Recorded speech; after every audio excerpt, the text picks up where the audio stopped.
I get is, I want to start investing, but my spouse isn't interested. Has anybody said that or known anybody that has said that? I get it a lot. I want to start investing, but my spouse isn't interested. So they either don't do anything, or they do it in spite of, or regardless of, or sometimes they talk their spouse into it. So I want to bring up a rich woman right now who's going to share her story because I think it's a very powerful story for people to hear. Kathy? You know her? Kathy Heasley. Hey. Hi. Hi. Hi. Hi. Now, Kathy came to me one day and we were talking about, I'm working on a book called Rich Couple. Right.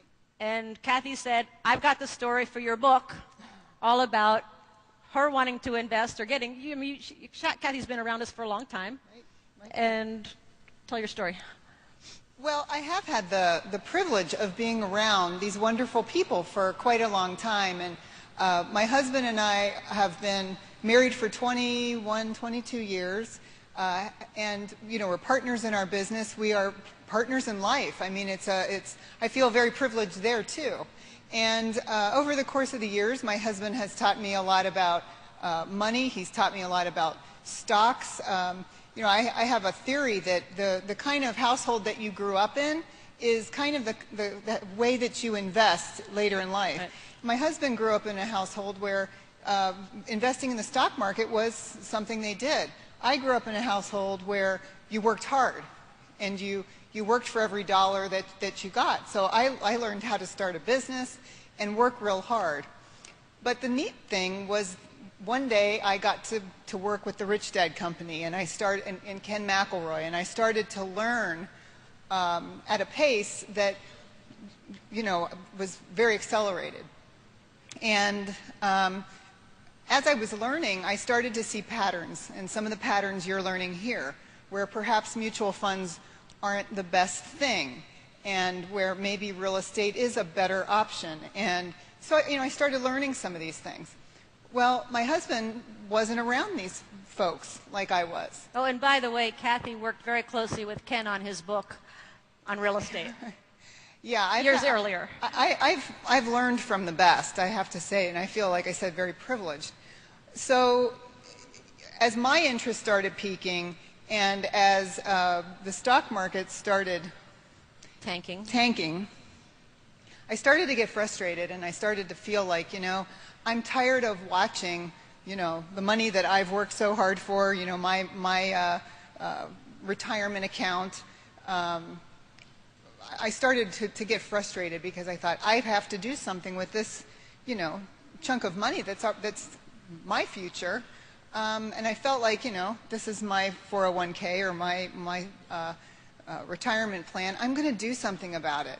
So one day, and this didn't happen over the course of hours or days or weeks. This happened over the course of months, if not even a year, where I wavered back and forth. I always like to tell the story where someone told me this, and it's so true, that if you have a bunch of little kids at a pool, and those little kids, if you have a group of boys, and you say, okay, on the count of 5, everybody's going to jump in the pool. 1, 2, 3, 4, 5. The guys will all jump in, and they'll all try to out-jump each other. And if you have a bunch of girls and you say the same thing, and you count to 5, this is what they do. We all hold hands, and we jump in together. And we jump in. That's what we do. Because we want our friends to come with us. That's right. Well, I wanted my husband to jump in the pool with me. And you know what? He wasn't ready. So one day I got the nerve up to just say, you know what?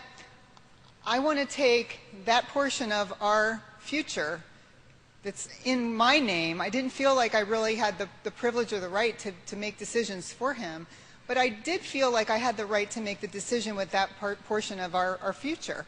And I said, I want to pull that money out of the hands of a wealth manager that we were working with, and I want to put it into a real estate deal, and I want to put it in to one of Ken's real estate deals. And, you know, I think my husband might have been surprised, but you know what? He was supportive, and he was okay with it. And all the agony was your agony. Wasn't his his agony was exactly my agony. I mean, he was okay with it. And it's been the greatest thing, and it was very empowering. And actually, I think it's made our marriage stronger. I think it's made our partnership stronger, because now, instead of me just learning from him, we're learning from each other in this way too. And I love that. I love that. Yeah. Thank you. Sure. All right. Give her a hand. Thanks. Yeah, great. Thank you. Okay. Where did I put it? Oh, over here. Okay, we're kind of short on time, so we're gonna. Is everybody willing to play a little exercise? Hello? You all willing to participate? Okay. How many have heard anybody, even yourself, say investing is risky? Let me see. Come on. Thank you. How many people believe investing is risky? Good. Thank you. Okay. Let's talk about why. We're going to do a little exercise. It's going to be very quick, going to be very simple. We have the rich woman stock market. It goes from 1 to 10 points. Your job as an investor, we're going to see how good an investor you are. Your job as an investor is to determine, is the market going to be going down or the market going up? Now, a person that thinks the market is going up is called what in the stock market world? A bull. And somebody who thinks the market's going down is called a what? Bear. So we're going to determine, are you bears or are you bulls? Okay, now to make it interesting, imagine if we really had the time, I would have you pull out your money. Every decision you're going to make is worth 100 ringgits. How many? 100 ringgits. Okay. I'm thinking of a number between 1 and 10. The number is not 5. Your job is to determine, is the market going below 5 or above 5? Are you a bear or are you a what? Bull. You have 10 seconds to make up your decision. 100 ringgits is riding on this. 10 seconds, go. You can talk to your neighbor about it if you want. Okay, time's up. Have you all made your decision? Okay. 100 ringgits riding on this, right? You're all good for it, right? Liars. Okay. Who thinks the market's going down less than 5? Show of hands. Everybody who's a bear. Okay, all you bulls out there. Greater than 5. Oh, we have a lot of optimistic people out there. Okay, how much is riding on this? 100 ringgit. Do we have a drum roll, please? And the number is 2. All right, who made money? Who lost money? Okay, I'll give you one more opportunity. Double or nothing. 200 ringgit. You can make double your money or nothing, but everybody's got to play. Agreed? So how much money is riding on this? $200. Okay. You have to decide. Are you going to be a bull? Greater than 5? Are you going to be a bear? Less than 5? Talk it over with your neighbor. You've got 10 seconds. Go.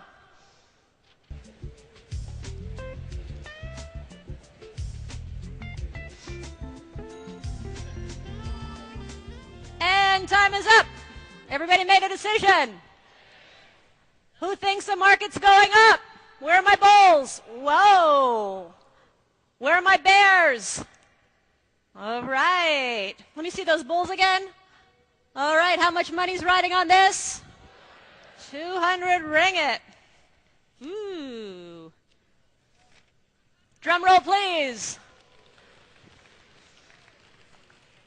And the number is 2. Who made money? Who lost money? All right, talk it over with your neighbor.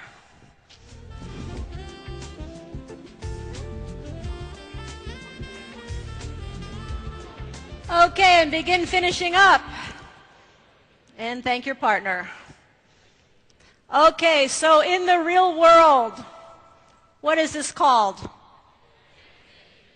Gambling. Gambling. Did you have any information? Did you have any control over the outcome? Would this be risky? Is this what a lot of people do when it comes to investing?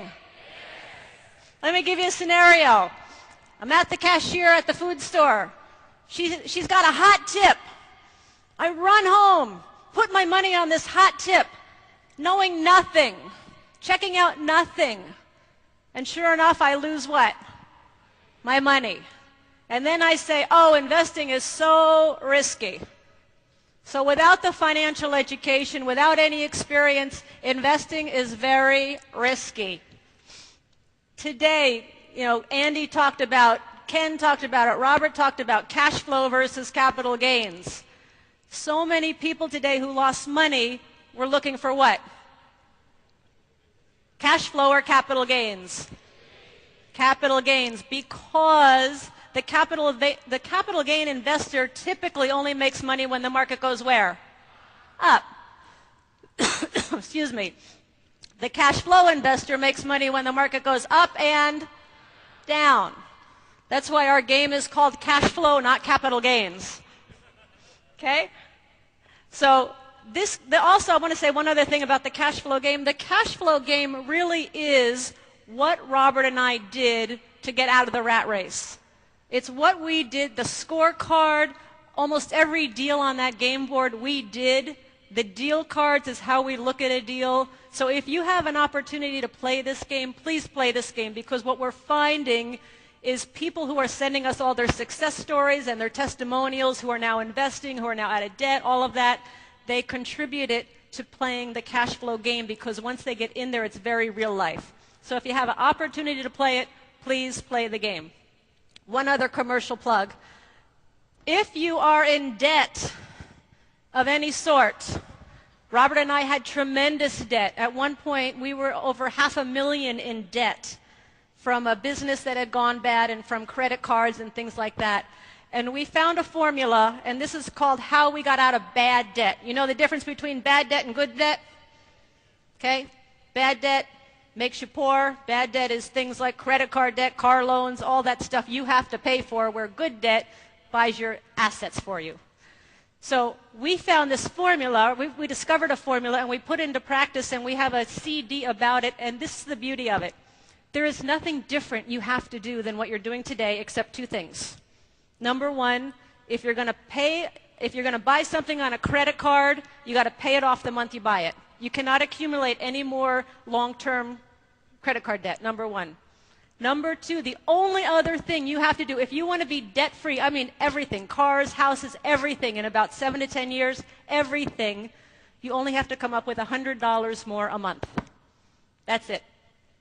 And that's on here. And that's what Robert and I did. We did it. It works. I mean, if you're in debt, I'm going to say get this product if you're in debt and need to get out of debt, because it's a very simple program, and it really is a must if you're swimming in debt. If you can't come up with an extra $100 a month, are you ever going to be a successful investor? I don't think so. So I really highly recommend this. Okay, so in closing, I just want to talk about one other thing, and that is this. I have come to learn over the years there's no such thing as a get-rich-quick scheme. There's no overnight pill you can take. There's no deal of a lifetime that's going to make you rich beyond your dreams. Instead, I've learned that investing is a what? Process. It took us from 1989 to 1994, 5 years to become financially free. It took us another 5 years to become what I would call rich. Okay, when we were financially free, we didn't have millions and millions of dollars to live off of. All we had was $10,000 a month coming in every month from our investments, primarily real estate, which at that time was a lot. Still $10,000 is a lot of money to me. However, we only had $3,000 a month going out in living expenses, in our mortgage, in our car payments, in our living, everything. So $10,000 a month coming in, $3,000 going out. At that point, we were financially free. And the beauty of that was, for the first time, we could finally ask ourselves, what is it we want to do with our lives? You know, what is it, what contribution do I want to make? What do I really want to do for the rest of my life? And it was one of the most freeing moments I've ever had. But I've learned that investing is a process. And one of the beauties of the process, and many of you I'm sure have heard this, if here is your, say here you are today, and this is your goal, do you get there from a straight line? Hello? No, it's not a straight line. It goes like this, it goes like this, it goes like this, it goes like this. It looks like one of Andy Tanner's graphs. It goes up and down, you learn, you make mistakes, you have successes, you go through all the things you don't want to, you fight, you go overcome obstacles, you meet new people. The beauty of the process is not the goal, but it's who you become in the process. It's the process, for me, that builds character. It's the process of who I become. I'm not the same person I was back in 1989 because of the process I've been through. Does that make sense? So investing is a process, and many of us are afraid to even get started because we're afraid of making a what? Mistake. Are mistakes part of the process? Absolutely, and mistakes are the way we learn. So it is a process. There are mistakes. And I'm really excited to announce something that this is the first time I've ever announced this. I'm really excited because we do have a new Rich Woman product. And I'm very, very excited. This is the first place that we've ever launched it. As a matter of fact, we created it just so it could be here for this show. And it's all about the process. And it's purple. This is our new Rich Woman, what we call our Rich Woman GPS. Ooh. Ooh.